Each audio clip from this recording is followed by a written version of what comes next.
আসসালামাইকুম বন্ধুরা, আজকের লেকচারে আমি ট্যাগ কোয়েশ্চেন নিয়ে আলোচনা করব। তো চলো শুরু করা যাক। তো ট্যাগ কোয়েশ্চেন কি? ট্যাগ কোয়েশ্চেন হলো যে কথোপকথনের সময় সেন্টেন্সের শেষে যে একটি সমর্থনসূচক প্রশ্ন সংযোগ করা হয় বা জুড়ে দেওয়া হয় তাকে আমরা ট্যাগ কোয়েশ্চেন বলে থাকি। অর্থাৎ যখন আমরা কথোপকথন করি তখন আমরা সেই কথোপকথনের শেষে যে একটি সমর্থনসূচক অর্থাৎ সেই কথোপকথনের সাথে সমর্থনসূচক যে কোয়েশ্চেনটা আমরা যোগ করে দিই তাকে আমরা ট্যাগ কোয়েশ্চেন বলি। যদি এখানে একটা উদাহরণ দেই যে দে লিভ ইন ঢাকা, তা দে লিভ ইন ঢাকা এটা একটা সেন্টেন্স।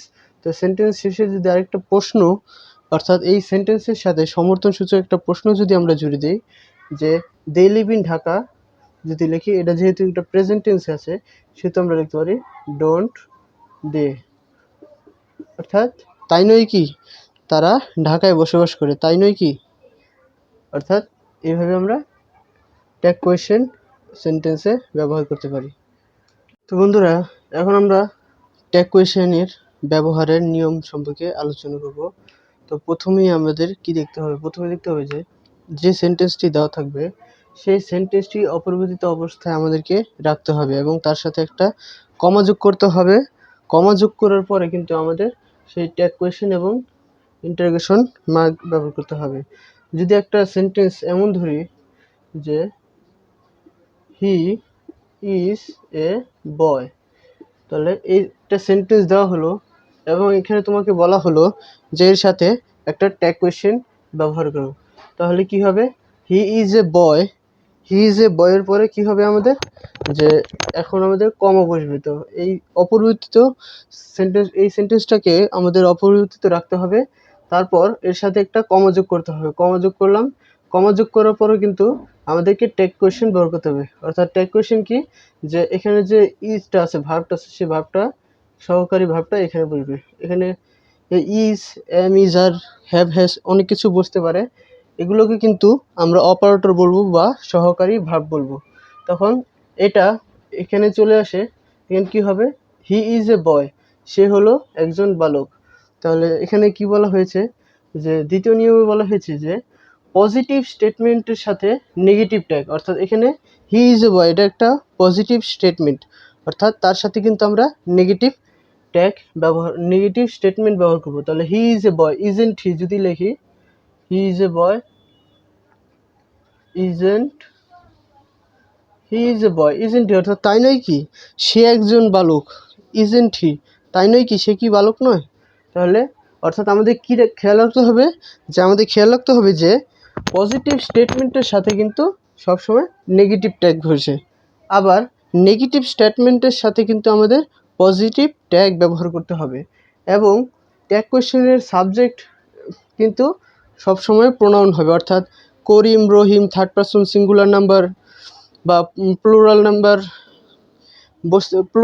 বুঝতে হবে, কিন্তু থার্ড পারসন সিঙ্গুলার নাম্বার বুঝতে পারবে না, শুধুমাত্র প্রোনাউন বসবে, কোনো নাউন বুঝতে পারবে না। তাহলে এখানে আমরা কি দেখেছি যে he is a boy, isn't he, he is a boy, isn't he. তাহলে এখানে কি বসেছে? যে হি বা করিম, করিমের প্রোনাউন হলো হি, তাহলে এখানে হি বসেছে। অর্থাৎ ট্যাগ কোয়েশ্চেনের সাবজেক্ট কখনো কিন্তু প্রোনাউন হতে পারবে না। এরপর আমরা দেখব যে ট্যাগ কোয়েশ্চেন গঠনের সময় যে অক্সিলারিগুলো আমরা ব্যবহার করি সেই অক্সিলারিগুলোকে আমরা সহকারী ভার্ব বা অপারেটর, সহকারী ভার্ব বা অপারেটর বলে থাকি। এবং এই ধরনের অপারেটর বা সহকারী ভার্বগুলো কি কি? এগুলো হলো am, is, are, was, were, have, has, এরপর হলো দে, এরকম আরও যেগুলো রয়েছে সেগুলো এখানে ব্যবহৃত হবে। তো এখানে আমরা একটা বেসিক গঠনের, ট্যাগ কোয়েশ্চেন গঠনের নিয়ম সম্পর্কে আমরা এখন জানতে পারলাম। বন্ধুরা, এখন আমরা পঞ্চম নিয়ম নিয়ে আলোচনা করব। এই নিয়মে আমরা জানবো যে কিভাবে আমরা সাহায্যকারী ভার্ব এর সাহায্যকারী ভার্ব বা অপারেটর যুক্ত পজিটিভ ট্যাগ গঠন করব, এর নিয়মটি আলোচনা করব। তো প্রথমেই আমরা এর আগের নিয়মগুলোর মতোই, যে প্রথমে আমাদের সর্বপ্রথম কাজটি হলো যে সেন্টেন্সটি দেওয়া থাকবে সেই সেন্টেন্সটি কিন্তু আমাদের অপরিবর্তিত রাখতে হবে, অর্থাৎ সেই সেন্টেন্সের কোনো পরিবর্তন আমরা করতে পারবো না। এরপর আমাদের একটি কমা যোগ করতে হবে এবং যে ট্যাগ কোয়েশ্চেন ব্যবহার করতে হবে। ট্যাগ কোয়েশ্চেন মানে কি, যে অ্যান্টি, অর্থাৎ অপারেটরের পর যে অ্যান্টি বসে, অর্থাৎ নট, অ্যান্টি দ্বারা কিন্তু এখানে নট ব্যবহৃত হচ্ছে। নট বসে প্লাস হলো উক্ত সেন্টেন্সের সাবজেক্টিভ, পুনরায় বসে প্লাস হলো অবজেক্ট। তাহলে যদি এখন একটা উদাহরণ দিই তাহলে খুব সহজে বুঝতে পারবা। যদি লিখি যে হি ইজ এ লায়ার, তো সে একজন মিথ্যাবাদী। তো এখানে আমরা সে একজন মিথ্যাবাদী, এখন বলা হলো যে এখানে ট্যাগ কোয়েশ্চেন ব্যবহার করো, তাহলে হি ইজ এ লায়ার কি বসবে, যেহেতু এখানে ইজ আছে, ইজ অপারেটররা এখানে বসবে, তাহলে ইজ ইজেন্ট, এখানে হি আছে, হিটা সামনে চলে আসবে, ইজেন্ট হি, তারপর একটা কোয়েশ্চেন মার্ক বসবে। এভাবেই কিন্তু একটা ট্যাগ কোয়েশ্চেন গঠিত হয়। এভাবে he is a liar, isn't he, তাই নয় কি? ১০ নম্বর নিয়মে আমরা সাহায্যকারী ভার্ববিহীন পজিটিভ ট্যাগ ব্যবহারের নিয়ম নিয়ে আলোচনা করব। তো প্রথমে আমরা দেখছি যে প্রদত্ত সেন্টেন্সটি অপরিবর্তিত অবস্থায় থাকবে এবং তারপর কমা বসবে এবং সেই সেন্টেন্সটির সাবজেক্ট এবং পার্সন অনুযায়ী প্রেজেন্ট টেন্স যদি হয় তখন আমরা ডোন্ট ব্যবহার করব এবং যদি পাস্ট টেন্স হয় তখন আমরা ডিডেন্ট ব্যবহার করব। যদি একটা এখানে লিখি যে হি রোট এ লেটার, তা এখন বলা হলো যে এটার ট্যাগ কোয়েশ্চেন ব্যবহার করো। হি রোট, এখানে যেহেতু এই রোট ভার্বটি পাস্ট টেন্সে রয়েছে সেহেতু আমরা লিখতে পারবো যে didn't. He wrote a letter, didn't he. তাহলে যদি লিখে আবার যদি একটা উদাহরণ দেই, হি কাম টু মাই হাউস, এখন এটা ট্যাগ কোয়েশ্চেন করতে হচ্ছে। এটা কিন্তু এখানে কাম কিন্তু এখানে প্রেজেন্ট টেন্সে আছে, যেহেতু এখানে প্রেজেন্ট টেন্সে রয়েছে সেহেতু আমরা ব্যবহার করতে পারবো যে ডোন্ট, বা এখানে যেহেতু হি আছে তাহলে ডাজেন্ট হি। আবার যদি লিখি দে, আরেকটা উদাহরণ যদি দেই যে দে প্লে ফুটবল এবং বলা হলো যে এটা ট্যাগ কোয়েশ্চেন করো। এখানে প্লে কিন্তু এখানে প্রেজেন্ট টেন্সে আছে, অর্থাৎ যেহেতু এখানে প্রেজেন্ট টেন্সে আছে সেহেতু আমরা কিন্তু এখানে ডোন্ট ব্যবহার করতে পারি। তাহলে এখানে যদি লিখি যে ডোন্ট দে, সুতরাং এইভাবে আমরা অপারেটরবিহীন পজিটিভ ট্যাগ ব্যবহার করব, অর্থাৎ যেই ট্যাগ কোয়েশ্চেনের মধ্যে এম, ইজ, ওয়াজ, ওয়্যার বা কোনো সাহায্যকারী ভার্ব থাকবে না সেই ট্যাগ কোয়েশ্চেনগুলো আমরা এই নিয়মের মাধ্যমে করতে পারবো। এখন আমরা নেগেটিভ ট্যাগের নিয়ম সম্পর্কে তোমাদেরকে বলবো। তো এখানে বলা হয়েছে যে নেগেটিভ ট্যাগকে আমরা কিভাবে তৈরি করব।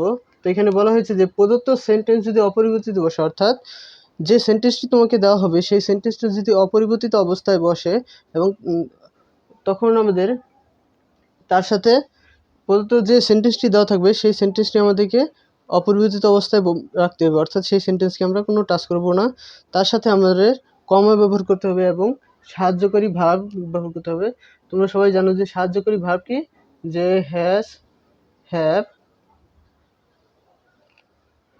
এরপর আরও কিছু সাহায্যকারী ভার্ব বা অপারেটর রয়েছে সেগুলো বসবে এখানে, প্লাস হলো যে প্রদত্ত সেন্টেন্সটা দেওয়া থাকবে সেই সেন্টেন্সটার সাবজেক্ট বসবে এবং তার সাথে একটা নোট অফ ইন্টারোগেশন অর্থাৎ কোয়েশ্চেন মার্ক বসবে।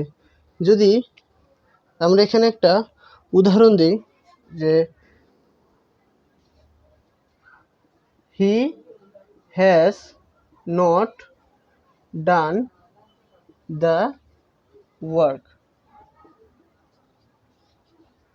অর্থাৎ he has not done the work, অর্থাৎ এখানে বলা হয়েছে যে he has not done the work এবং বলা হলো যে এটা ট্যাগ কোয়েশ্চেন করো। তাহলে যেহেতু এটা অলরেডি নেগেটিভ ফর্মে আছে সেহেতু আমরা জানি যে নেগেটিভ স্টেটমেন্টকে আমাদের পজিটিভ ট্যাগ করতে হবে।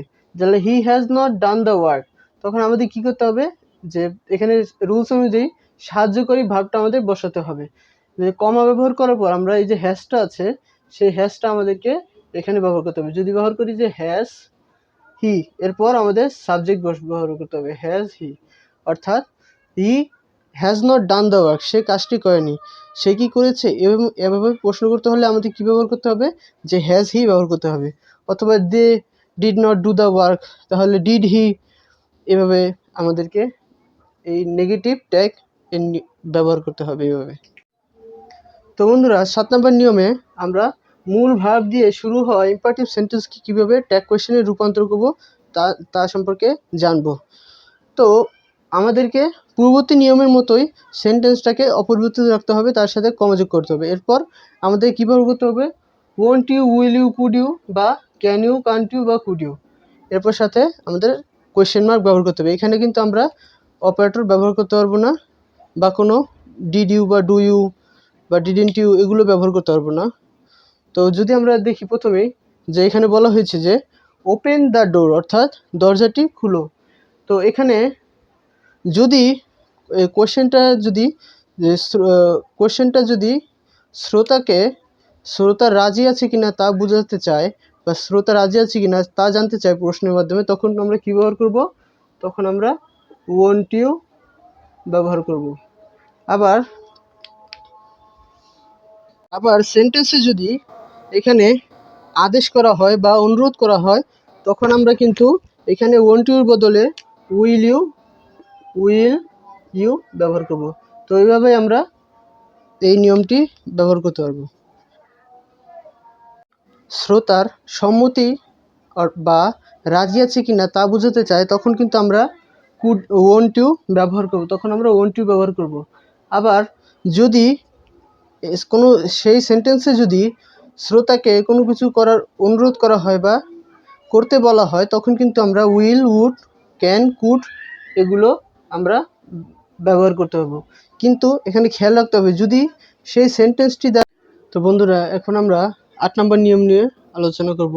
তো এখানে বলা আছে যে ইম্পারেটিভ সেন্টেন্স ডোন্ট দিয়ে যদি শুরু হয়, তাহলে ট্যাগ কোয়েশ্চেন কীভাবে আমরা করতে পারবো। তো প্রথমে আমাদের যে সেন্টেন্সটি দেওয়া থাকবে সেই সেন্টেন্সটিকে আমাদের অপরিবর্তিত রাখতে হবে, তারপর কমা বসিয়ে আমাদের উইল ইউ ব্যবহার করতে হবে। অর্থাৎ যদি ইম্পারেটিভ সেন্টেন্স যদি ডোন্ট দিয়ে শুরু হয়, তখন আমাদের কী ব্যবহার করতে হবে, তখন আমাদের উইল ইউ ব্যবহার করতে হবে এবং কোয়েশ্চেন মার্ক ব্যবহার করতে হবে।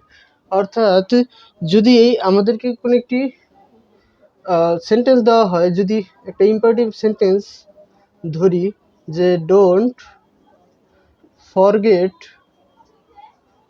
ফরগেট মি, এখন ডোন্ট ফরগেট মি, এখন বলা হলো যে একে ট্যাগ কোয়েশ্চেন করো। তো এখানে আমরা যেহেতু এখানে ডোন্ট ব্যবহৃত আছে, অর্থাৎ ডোন্ট উল্লেখ আছে, ডোন্ট থাকলেই কিন্তু আমাদের সর্বপ্রথম কাজটি হলো সেখানে উইল ইউ ব্যবহার করতে হবে। অর্থাৎ যদি ট্যাগ কোয়েশ্চেনে যদি ডোন্ট থাকে, তখন আমাদের কী ব্যবহার করতে হবে, তখন উইল ইউ ব্যবহার করতে হবে। অর্থাৎ don't forget me, will you, অর্থাৎ আমাকে ভুলে যাবে না, তুমি কি ভুলে যাবে।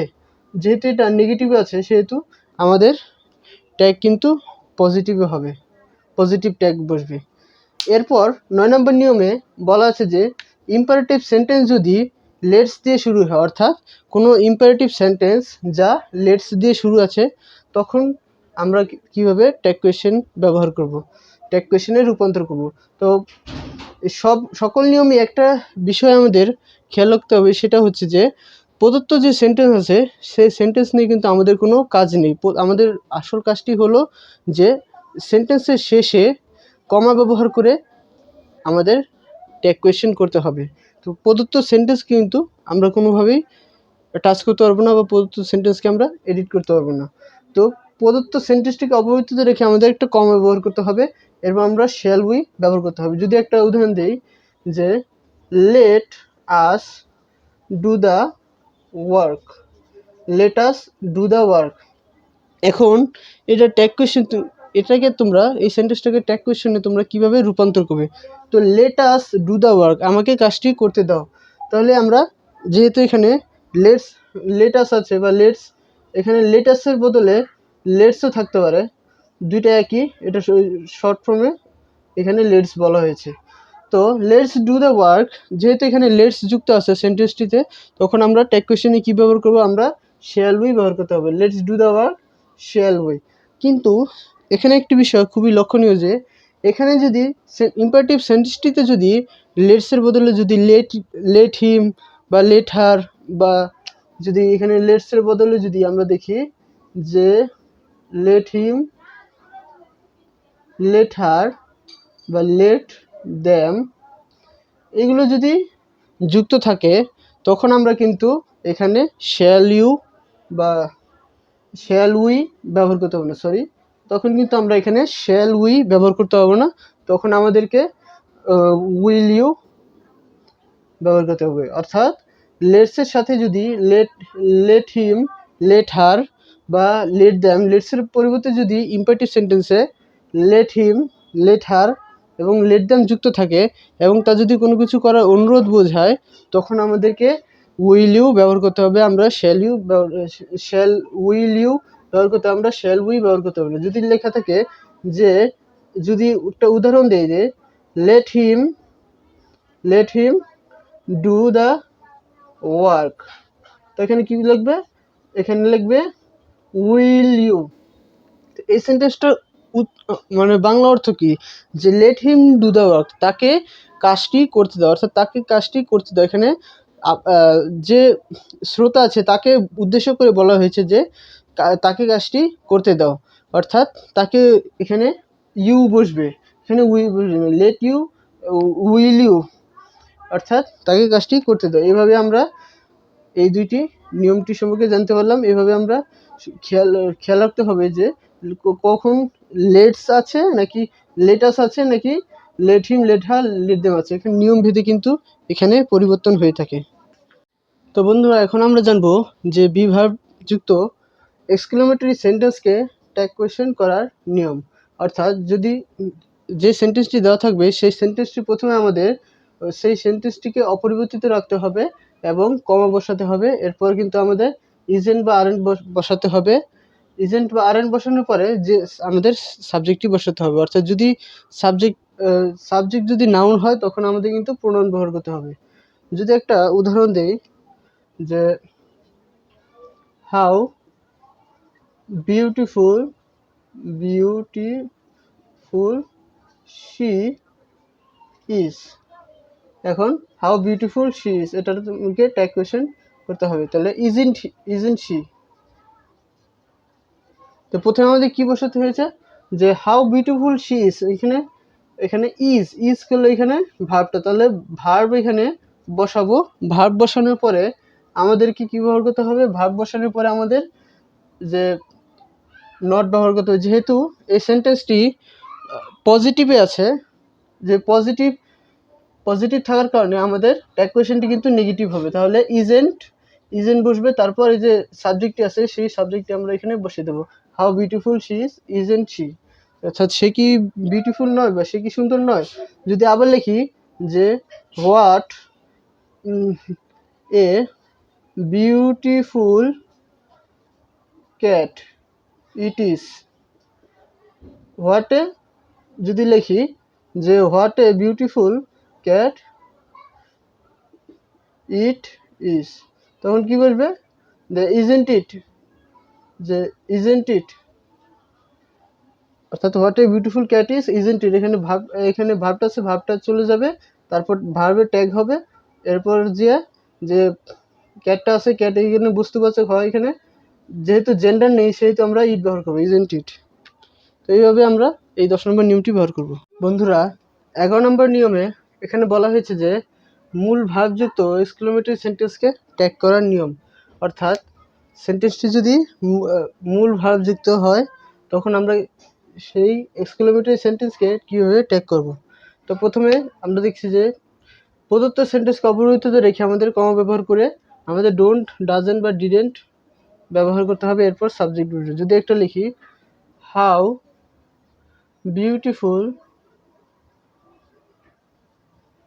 বিউটিফুলি দ্য বার্ড সিংস, এখন বলা হলো যে how beautifully the bird Singh, অর্থাৎ পাখিটি কত সুন্দরভাবে গান গাইছে। তো এখানে কী আসবে, এখানে আমরা ব্যবহার করতে হবে যে ডাজেন্ট ইট, যেহেতু এস ভার্বের মূল ভাবের সাথে এস বা ইএস যুক্ত থাকলে কিন্তু ডাজেন্ট ইট বসে, তাহলে ডাজেন্ট ইট, অর্থাৎ how beautifully the bird sings, এখানে কী বসবে, এখানে ডাজেন্ট ইট বসবে। তো এইভাবে আমরা এই নিয়মটি ব্যবহার করতে হবে। এখানে যদি প্লোরাল থাকতো, অর্থাৎ how beautifully the birds are singing, তাহলে ডোন্ট দে, যদি এখানে বার্ডস থাকতো, এখানে শুধু বার্ড আছে, এখানে যদি বার্ডস থাকতো তখন কিন্তু আমরা এখানে ডোন্ট দে ব্যবহার করতে পারতাম।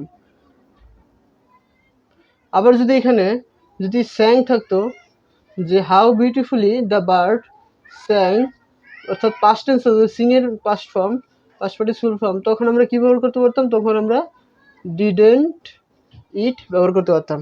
অর্থাৎ এখানে কিন্তু আমাদের খেয়াল রাখতে হবে, যদি প্লোরাল হয়, ভার্বটি যদি প্লোরাল হয় তখন আমরা ব্যবহার করব কি, যে ডোন্ট। আর যদি হি সি এরকম ভার্বের সাথে, মূল ভার্বের সাথে এস বা ইয়ে যুক্ত হবে, তখন কিন্তু আমাদের ডাজেন্ট ব্যবহার করতে হবে এবং পাস্ট টেন্স থাকলে ডিডন্ট ব্যবহার করতে হবে। তো এইভাবে আমরা এই নিয়মটি। তো বন্ধুরা, এখন 12 নম্বর নিয়মে আমরা দেখতে পাচ্ছি, এখানে বলা হয়েছে যে সাবজেক্ট যদি আইযুক্ত হয় এবং পজিটিভ স্টেটমেন্টকে যদি ট্যাগ করতে হয়, তখন আমাদের কীভাবে আমরা ট্যাগ করব। তো এই ক্ষেত্রে পজিটিভ স্টেটমেন্ট এরপর কিন্তু আর্ন বসে। যদি এটা একটা উদাহরণ দেই, যে আই অ্যাম হ্যাপি, তাহলে কী হবে, আর্নড আই, অর্থাৎ আইটা এখানে সাবজেক্টের কাজ করবে, আর এখানে এর পরিবর্তে কিন্তু আর্নড বসবে। তো সাবজেক্ট যদি আইযুক্ত কোনো পজিটিভ স্টেটমেন্ট হয়, তখন আমাদের কী ব্যবহার করতে হবে, তখন আমরা পজিটিভ স্টেটমেন্টের পর কিন্তু আরেন্ট বসাবো। এরপর 13 নম্বর নিয়মে বলা হয়েছে যে দেয়ার সাবজেক্ট যুক্ত পজিটিভ স্টেটমেন্টকে ট্যাগ করে নিও। অর্থাৎ সাবজেক্ট যদি দেয়ার থাকে, তখন তোমরা কীভাবে এর ট্যাগ করবে। এক্ষেত্রে কিন্তু তোমরা দে বসাবো, ডোন্ট দে এরকম ব্যবহার করতে হবে না, অর্থাৎ দে বসবে না। এখানে যে দেয়ার আছে, এই দেয়ার কিন্তু দেয়ারই থাকবে, অর্থাৎ দেয়ারই বসবে। যদি একটা উদাহরণ দিই, যে there are many problems, there are many problems, তখন আমরা কী ব্যবহার করব, আরেন্ট দেয়ার,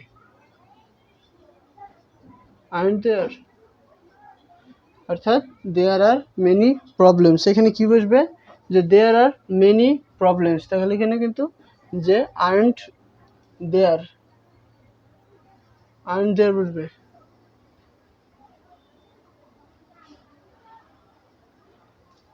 এভাবে আমরা দেয়ার সাবজেক্ট যুক্ত পজিটিভ স্টেটমেন্টকে ট্যাগ করতে পারবো। এরপর 14 নম্বর নিয়মে বলা হয়েছে যে নিড বা নিডস যদি কোনো অ্যাসার্টিভ সেন্টেন্সে ভার্ব হিসেবে ব্যবহৃত হয়, অর্থাৎ নিড বা নিডস যদি কোনো অ্যাসার্টিভ সেন্টেন্সে ভার্ব হিসেবে ব্যবহৃত হয়, তবে কিন্তু নিডের পরিবর্তে টেন্স ও পার্সন অনুযায়ী আমরা ডোন্ট, ডাজেন্ট এবং ডিডেন্ট বসাতে পারবো। এবং যদি নিডেন্ট থাকে, তখন আমরা নিড বসাতে পারবো। যে এখানে যদি লক্ষ্য করি, যে আই নিড ইউর হেল্প, অর্থাৎ আমার তোমার সাহায্য প্রয়োজন, তখন আমরা কী ব্যবহার করতে হবে, যে আই নিড ইউর হেল্প, তাহলে ডোন্ট আই, যদি লিখি ডোন্ট আই, অর্থাৎ আই নিড ইউর হেল্প, আমার তোমার সাহায্য প্রয়োজন, don't I, I need your help, don't I. এরপর যে ইউ নিড নট গো দেয়ার, অর্থাৎ ইউ নিডেন্ট গো দেয়ার। তো যেহেতু এখানে আমরা রুলস অনুযায়ী জানি যে নিডেন্ট থাকলে নিডি বসে, তখন আমরা ইউ নিড নট গো দেয়ার, এখানে কিন্তু নিডটা নিডি থাকবে, এখানে আমরা ব্যবহার করতে পারবো যে নিড ইউ, অর্থাৎ এখানে বলা হয়েছে যে ইউ নিডেন্ট গো দেয়ার, অর্থাৎ তোমার সেখানে যাওয়া কোনো প্রয়োজন নেই। তাহলে নিড ইউ, তোমার কি প্রয়োজন, এভাবে। ট্যাগ হবে। এরপর শি নিডস এ পেন, অর্থাৎ তার একটি কলম প্রয়োজন, শি নিডস এ পেন। তখন আমরা কী ব্যবহার করতে হবে, যেখানে আমরা লক্ষ্য করতে হবে যে ভার্বের সাথে কিন্তু এস যুক্ত আছে, এর পূর্ববর্তীতে কিন্তু এস যুক্ত ছিল না। ভার্বের সাথে এস যুক্ত থাকার কারণে আমরা ব্যবহার করতে পারবো যে ডাস, অর্থাৎ এস বা ইএস থাকলে আমরা ডাজ ব্যবহার করতে হবে। শি ডাজেন্ট শি, অর্থাৎ she needs a pen, doesn't she, অর্থাৎ তার কি প্রয়োজন নয়। এইভাবে আমরা এই 3টি রুল সম্পর্কে জানতে পারলাম। তো বন্ধুরা, এখন আমরা 15 এবং 16 নম্বর নিয়ম নিয়ে আলোচনা করব। এখানে বলা হয়েছে যে কোনো অ্যাসার্টিভ সেন্টেন্সের সাবজেক্ট যদি নাথিং, এনিথিং, সামথিং, এভরিথিং হয়, তখন ট্যাগ কোয়েশনে এদের সাবজেক্ট কিন্তু ইট বসে। অর্থাৎ যদি নাথিং, এভরিথিং, এনিথিং, সামথিং কোনো সেন্টেন্সের সাবজেক্ট হয়, তখন কিন্তু আমরা ট্যাগ কোয়েশনের সাবজেক্ট হিসেবে ইট ব্যবহার করতে পারবো। অর্থাৎ যদি উদাহরণ দেওয়া হয় যে নাথিং ইজ সার্টেন, তো নাথিং ইজ সার্টেন, তখন আমরা কী ব্যবহার করতে পারবো, ইজ ইট। অর্থাৎ যেহেতু এটা নেগেটিভ ফর্মে আছে, নেগেটিভ সেন্টেন্সটি নেগেটিভ, তাই ট্যাগ কোয়েশন হবে পজিটিভ স্টেটমেন্ট হবে। অর্থাৎ অ্যাসার্টিভ সেন্টেন্স সাবজেক্ট যদি এই সকল ওয়ার্ড বা নাথিং, এনিথিং, সামথিং, এভরিথিং থাকে, তখন কিন্তু আমরা এদের সাবজেক্ট আমরা ইট ধরবো, এতে সাবজেক্ট অন্য কিছু ধরতে পারবো না। আবার পরবর্তী নিয়মে বলা হয়েছে যে কোনো সেন্টেন্সের সাবজেক্ট যদি everybody, somebody, everyone, someone, nobody, none বা নোবডি, নন, এনিওয়ান এগুলো থাকে, অর্থাৎ সাবজেক্ট যদি এভরিবডি, সামবডি, এভরিওয়ান, সামওয়ান এ সকল থাকে, তখন ট্যাগ কোয়েশনের সাবজেক্ট কিন্তু সাবজেক্টের পরিবর্তে আমরা দে বসাতে পারবো। অর্থাৎ যদি লিখি যে এভরিবডি, যদি লিখি যে এভরিবডি লাইকস ফ্লাওয়ার, অর্থাৎ সবাই ফুল পছন্দ করে, এভরিবডি লাইকস ফ্লাওয়ার, তখন আমাদের এটার ট্যাগ কোয়েশন আমরা কী করবো, এখানে আমরা যেহেতু লাইকের ভার্বের সাথে এস বা ইএস যুক্ত আছে, ভার্বের সাথে এস বা ইএস যুক্ত থাকার কারণে আমরা এখানে কিন্তু ভার্বের সাথে এস বা ইএস যুক্ত থাকার কারণে আমরা এখানে ডাজেন্ট বসা করতে হবে। তাহলে everybody likes flower doesn't they, বা nobody likes flower doesn't they, someone likes flower doesn't they, এভাবে আমরা ব্যবহার করতে হবে। তো বন্ধুরা, এখন 17 নম্বর নিয়মে আমরা জানবো যে আমরা দেখতে পাচ্ছি যে এখানে বলা হয়েছে যে কোনো সেন্টেন্সের সাবজেক্ট যদি all of us, some of us, এরপর হলো every one of us, most of us থাকে, তখন কিন্তু আমরা সাবজেক্ট ট্যাগ কোয়েশনের সাবজেক্টের এদের সাবজেক্টের পরিবর্তে কিন্তু আমরা এখানে উই ব্যবহার করতে পারি। অর্থাৎ যদি কোন ট্যাগ কোয়েশনের কোনো একটি প্রদত্ত সেন্টেন্সের সাবজেক্ট যদি এগুলো হয়, অর্থাৎ অল অফ আস হয়, all of us, some of us, every one of us, most of us হয়, তখন কিন্তু আমরা ট্যাগ কোয়েশনের সাবজেক্টকে আমরা পরিবর্তন করে উই ব্যবহার করে থাকি। অর্থাৎ যদি একটা উদাহরণ দিই যে অল অফ আস, শুরুতে লিখি all of us were present, অর্থাৎ এখানে কি হবে, all of us were present, অর্থাৎ আমাদের মধ্যে সবাই সেখানে উপস্থিত ছিল। তখন আমরা এখানে কি ব্যবহার করব, যেখানে ওয়ার আছে এখানে ভার্বটা বসাবো যে ওয়ার নট উই, অর্থাৎ ওয়ারেন্ট উই, বা none of us can do the work, তখন আমরা কি বলবো, ক্যান উই। এভাবে আমরা যদি all of us, some of us, every one of us, এরকম মোস্ট অফ আস থাকে, তখন আমরা সাবজেক্টকে চেঞ্জ করে আমরা উই ব্যবহার করব। এখন সিমিলার আরেকটা নিয়ম হলো যে কোনো সেন্টেন্সের সাবজেক্ট যদি আবার অল অফ আসের পরিবর্তে যদি অল অফ দেম থাকে, অর্থাৎ all of them, some of them, every one of them, most of them থাকে, তখন কিন্তু আমরা সেই কোয়েশনের সাবজেক্ট হিসেবে আমরা এই সাবজেক্টটাকে চেঞ্জ করে আমরা দে ব্যবহার করতে পারি। অর্থাৎ যদি একটা উদাহরণ দেই যে all of them were playing, অর্থাৎ all of them were playing, তাহলে কি হবে, এখানে ওয়ারেন্ট ওয়ার নট দে, অর্থাৎ were not they, all of them was playing were not they. দুইটা কিন্তু সিমিলার নিয়ম, অল অফ আসের পরিবর্তে এখানে দে আছে, দেম আছে। তো সিমিলারলি আবার একই রকমের একটি নিয়ম আছে। তো সেখানে বলা হয়েছে যে কোনো সেন্টেন্সে যদি সাবজেক্টের পরিবর্তে যদি অল অফ ইউ, এরপর হলো অল অফ ইউর পরে হলো যে নান অফ ইউ, এরপর এভরি ওয়ান অফ ইউ থাকে, অর্থাৎ all of you, none of you, most of you, every one of you থাকে, তখন কিন্তু আমরা সাবজেক্টটাকে চেঞ্জ করে আমরা ইউ বসাতে পারি, অর্থাৎ সাবজেক্টটাকে চেঞ্জ করে ইউ বসাতে পারি। যদি একটা উদাহরণ দেই যে all of you are responsible, all of you are responsible, তখন আমরা কি ব্যবহার করবো এখানে, তাহলে আর্নড ইউ, অর্থাৎ aren't you, all of you are responsible, aren't you, এখানে আর্নড ইউ বসবে। তো এইভাবে এই তিনটে নিয়ম সম্পর্কে আমরা জানতে পারলাম। তিনটে নিয়ম কিন্তু একই, শুধু এখানে অল অফ ইউর জায়গায় আস আছে, কোনো কোনো স্থানে দেম আছে, কোনো কোনো স্থানে ইউ আছে। তো সিমিলার নিয়মে কিন্তু আমরা এই ম্যাথগুলো করতে পারি। তো বন্ধুরা, এখন আমরা এই নিয়মটার মধ্যে দেখছি যে এখানে বলা হয়েছে যে অ্যাসার্টিভ সেন্টেন্সে যদি can, could, may, might, must, ought to, ought, এরপর হলো শ্যাল, শুড, উইল, উড ইত্যাদি মডেল অক্সিলারি থাকে, তখন টেক কোশ্চেনে কিন্তু ওই মডেল অক্সিলারিগুলো ব্যবহৃত হয়, অর্থাৎ টেক কোশ্চেনে ওই মডেল অক্সিলারিগুলো ব্যবহৃত হয়। অর্থাৎ সেন্টেন্সে যদি ক্যান, কুড থাকে, তখন সেই এই মডেল অক্সিলারিগুলি যদি থাকে, তখন কিন্তু টেক কোশ্চেনে এই মডেল অক্সিলারিগুলো ব্যবহৃত হয়। যদি লিখি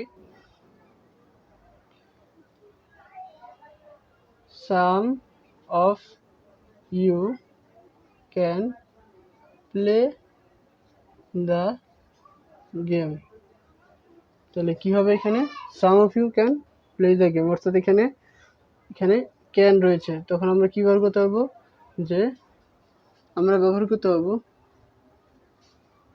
যে ক্যান্ট, আমরা ব্যবহার করতে পারবো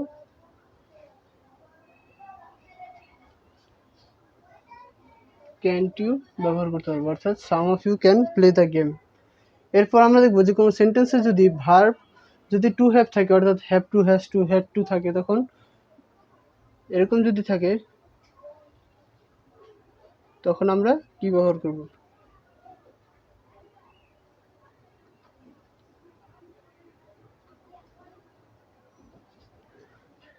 তার আগে আমরা একটি নিয়ম দেখে যাই।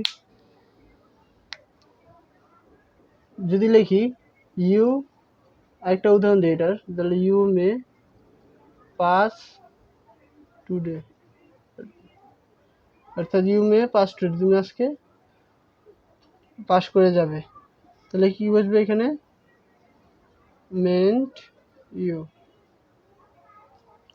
এরপর আমরা দ্বিতীয় নিয়মটা যাই, যে সেন্টেন্সে যদি শুধু ভার্ব যদি টু হ্যাভ থাকে, তাহলে অর্থাৎ টু হ্যাভ বলতে হ্যাভ, হ্যাজ থাকে তখন মূল ভার্বের সাথে, এবং যদি মূল ভার্ব না থাকে, তখন আমরা কি ব্যবহার করব, অর্থাৎ মূল ভার্ব যদি না থাকে, তখন আমরা কিভাবে ট্যাগ কোয়েশ্চন করবো। যদি একটা উদাহরণ দেই যে শি হ্যাড এ পেন, অর্থাৎ তার কাছে একটা কলম ছিল, তখন এখানে কি হবে, যে হ্যাডেন্ট শি, অর্থাৎ হ্যাডটা এখানে বসবে, তারপর এখানে শিটা বসবে। এরপর সর্বশেষ নিয়মে কি বলা হয়েছে, যে অনেক সময় সেন্টেন্সের মধ্যে ভার্ব সংক্ষিপ্ত আকারে অবস্থান করে, সেক্ষেত্রে প্রথমে সংক্ষিপ্ত আকারের প্রকৃত রূপ আমাদের নির্ণয় করতে হবে, তারপর আমরা ট্যাগ কোয়েশ্চেন করতে হবে। অর্থাৎ যদি একটা উদাহরণ দিই, যে উদাহরণটা হলো যে আই উড মিট ইউ, অর্থাৎ আমি আজকে তোমার সাথে দেখা করবো, তাহলে কি বসবে, উডেন্ট আই, অর্থাৎ আমি আজকে তোমার সাথে দেখা করব, এখানে কি বসবে, যে উডেনটা আমি কি দেখা করব না, অর্থাৎ এভাবে আমরা এই 3টি নিয়ম জানতে পারলাম। তো বন্ধুরা, আজকে ট্যাগ কোয়েশ্চেনের এই কয়টি নিয়মের মাধ্যমে এই ভিডিওটার ইতি করছি। তো এই ভিডিওতে আমরা ট্যাগ কোয়েশ্চেন আমরা কীভাবে ব্যবহার করতে হবে বিস্তারিত একটা আলোচনা করলাম। অর্থাৎ এই নিয়মগুলি যদি তুমি আত্মস্থ করতে পারো তাহলে আমার বিশ্বাস যে তুমি যে কোনো ট্যাগ কোয়েশ্চেন খুব সহজেই করতে পারবে। ট্যাগ কোয়েশ্চেন কিন্তু খুব ইজি, তুমি যদি আর এর রুলসগুলো কিন্তু ম্যাক্সিমামই একবারে ইজি রুলস, বেসিক রুলসগুলো, এগুলোও কিন্তু আত্মস্থ করা খুবই সহজ। তোমরা যদি ভালোভাবে আত্মস্থ করতে পারে তাহলে তোমরা কিন্তু ভালো রেজাল্ট করতে পারবে, অর্থাৎ ট্যাগ কোয়েশ্চেনে 10-এ 10ই পেতে পারবে। তো আজকের জন্য এই পর্যন্তই। তোমাদের শেষ পর্যন্ত দেখার জন্য ধন্যবাদ। আসসালামু আলাইকুম, আল্লাহ হাফিজ।